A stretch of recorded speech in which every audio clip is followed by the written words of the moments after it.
right, get ready for this one, because today we are diving deep into Adrian's kickback. Oh, this should be good. Was this just a normal teen party that got out of control? Or could this be evidence of some top-secret government experiment? A government experiment? Or maybe even the craziest viral marketing stunt we've ever seen. Just think about it. One single TikTok invite brought thousands of people to Huntington Beach. Thousands. Yeah, thousands. That is crazy. I'm telling you, something strange is going on here. Okay, let's maybe slow down on the conspiracy theories just a bit. Right. But I'll admit, the whole thing is wild. I mean, how does a kid's birthday post turn into a national news story? Right. It really shows how social media can take things and just, completely amplify them in ways that no one could have ever predicted. You can say that again.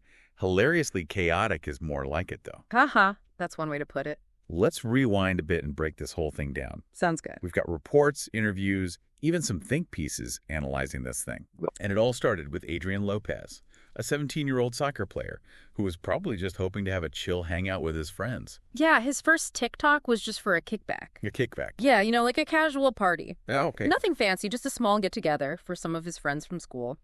He posted it publicly, mentioned Huntington Beach as the location, May 22nd, 2021 as the date, and initially it got, almost no attention. And this is where things get really interesting. Okay, I'm listening.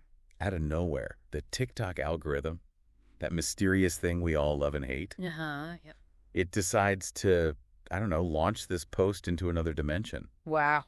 Is this just random chance, or is there something more, calculated happening here? Virality on platforms like TikTok is this super complicated combination of factors. It's really hard to know exactly why some things go viral and others just, disappear. Yeah, sure. But we know that some pretty influential TikTokers came across Adrian's invite and started making memes about it, even comparing it to that crazy party movie Project X. Project X, oh man. Yeah. So suddenly this little birthday party was being hyped up as the biggest event of the year. I can just imagine all these teens in their basements just making videos as fast as they can, feeding this hype train with memes and Project X references. Oh, totally. It's amazing how powerful online trends can be. It really is. It's like watching the snowball rolling down a hill, gaining more and more speed and size with every rotation. Great analysis. All of the exaggeration, the humor, and that contagious energy, that's what pushed this thing to go super viral. I can just feel the energy. And wait, it gets even crazier. There were all these fake promotional materials that started popping up. No way. I know. Fake DJ lineups, rumors of celebrity appearances. People were even selling tickets to this thing for $40 a pop. $40? Yeah. This whole thing went way beyond a social experiment gone wrong. It definitely did. This out-of-control party thing, this isn't the first time this has happened. Remember those huge Facebook parties a few years back? Oh, right. It's people are obsessed with recreating these insane events, kind of like some sort of, digital folklore passed down through all these different social media platforms. That's actually a really interesting way to think about it. I know, right? Okay, so it's May 22nd. The big day. And Huntington Beach is about to get a taste of what happens when something goes this viral. What was supposed to be a low-key hang at the beach is now flooded with something like 2,500 people. And many of them even came from out of state. Wow, 2,500. Can you imagine what the people who live there must have been thinking? I can't even imagine. This definitely wasn't in the Huntington Beach travel brochure. Definitely not. You've got this massive wave of people all hyped up from all the online stuff. Yeah. And then they clash with the local community who had absolutely no idea this was going to happen. Yeah. Talk about a recipe for disaster. And a disaster is exactly what it became. Oh. From what we've learned, things got out of control really fast. We're talking fireworks, people climbing on literally everything, just pure mayhem. Sounds intense. It was way more than just a party at that point. Are we absolutely sure this wasn't, a secret government test to see how fast a situation can spiral? I love that theory, but there's probably a simpler explanation. Like what? It's all about crowd psychology. Crowd psychology. Exactly. When you mix together anonymity, excitement, and that feeling of being part of something bigger than yourself, it creates the perfect environment for things to go crazy. And things definitely went crazy. It turned into a full-blown police situation. Unlawful assembly declared, tear gas, rubber bullets, the whole 9 yards. Oh my God. Over 149 arrests were made. You're kidding. I'm not. I'm sure this is not how Adrian pictured his birthday going. No kidding. This is a classic example of how going viral can have unintended consequences, especially for someone so young. So we've got this kid, a high school soccer player, who's now suddenly thrust into the global spotlight because of a party he didn't even really throw. Yeah, it's kind of sad in a way. It's almost like a Shakespearean tragedy or something. But, in all the statements he made after this happened, Adrian seemed genuinely shocked. He kept saying he never wanted any of this to happen. Yeah, and that's something that's really important to remember here.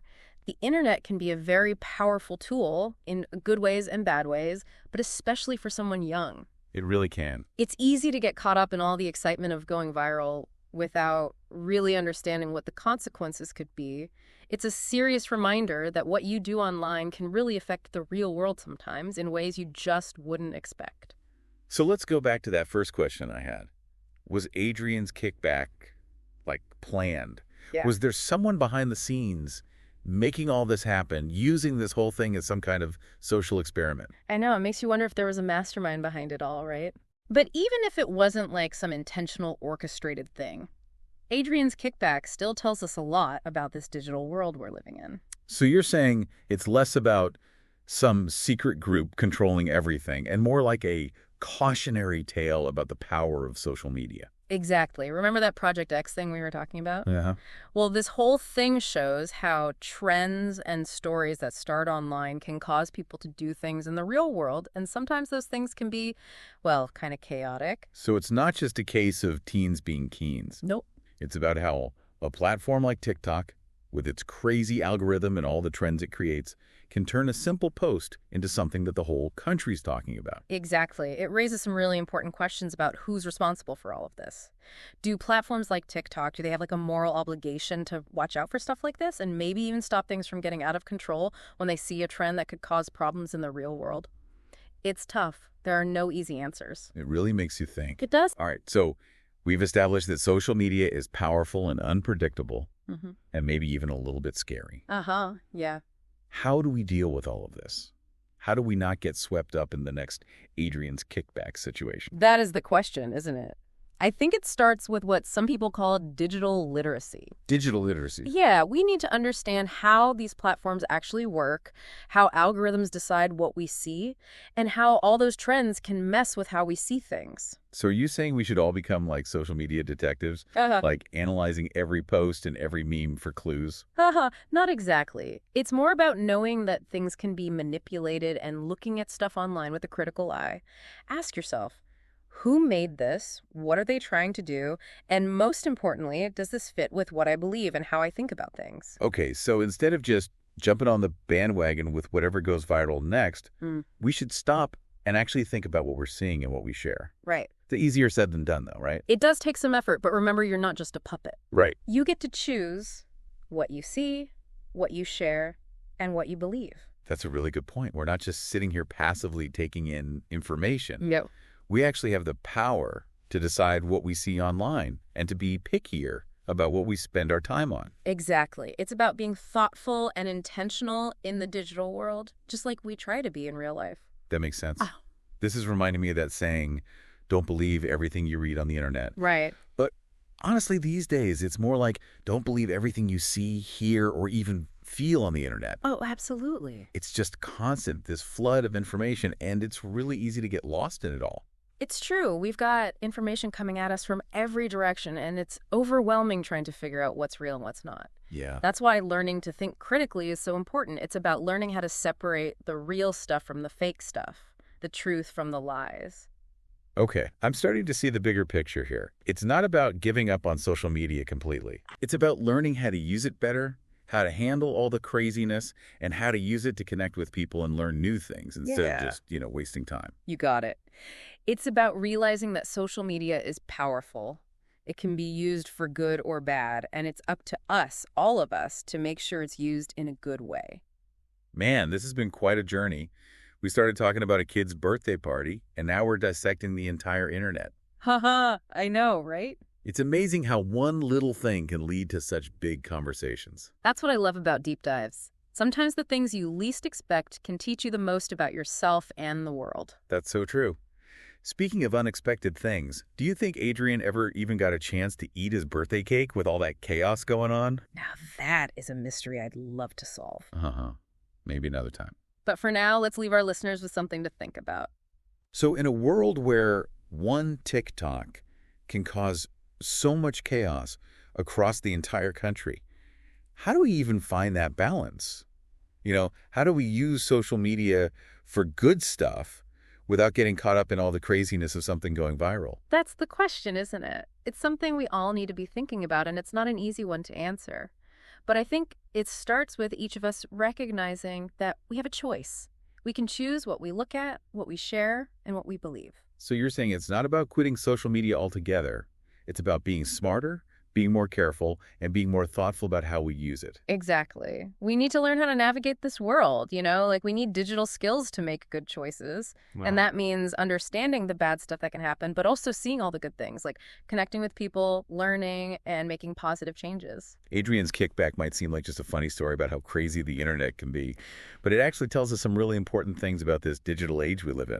What happens online doesn't just stay online. It can affect the real world in ways that reach far beyond our phones and computers. That's so true. It reminds us that we're all connected in ways that we might not even realize. And what we do online, even small things, can have ripple effects that we never could have imagined. So what do we want our listeners to take away from all of this?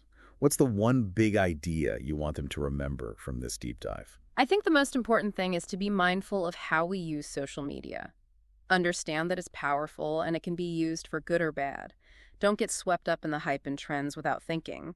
Be an active participant, question what you see, and be selective about the information you trust. So basically, be the captain of your own digital ship. Yeah, exactly. You're in control of your online experience. You choose what you look at, what you share, and what you believe. And remember, just because something's popular, it doesn't mean it's good for you or that it aligns with your values. Adrian's Kickback is such a great example of how a simple thing can turn into this huge reflection of the challenges and opportunities that we face in this increasingly digital world. We're all in this together, exploring this new territory. There's no guidebook, no easy answers. But if we think critically, engage thoughtfully, and stay a little bit skeptical, we can use the power of social media for good and avoid the potential downsides.